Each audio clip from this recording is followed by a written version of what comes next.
Hi, it's Steve. Today we'd like to show you how to change the lens cover for your dryer. It's a really easy repair. Let me show you how we do it. Now to do this repair, we simply need to open up our dryer and we'll remove the old cover if it's still intact.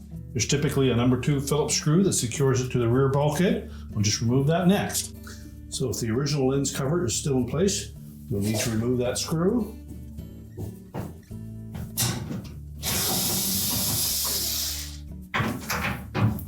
Just lift up on the bottom, tilt it forward, and drop it out of the slot on the back wall. If you're replacing a bulb, now's the time to do that. And clean that area out. Simply insert the hook at the top, reinstall the screw.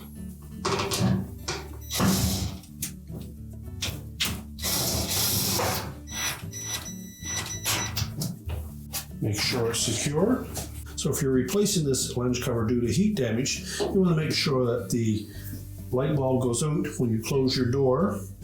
Just simply check with the door switch and verify that. And if your door switch is working fine, just make sure that you keep your dryer door closed when you're not using your dryer. Keep in mind that a damaged cover will also cause some damage to your clothing as well. And now we can close it up. We just close the dryer up and your repair is complete.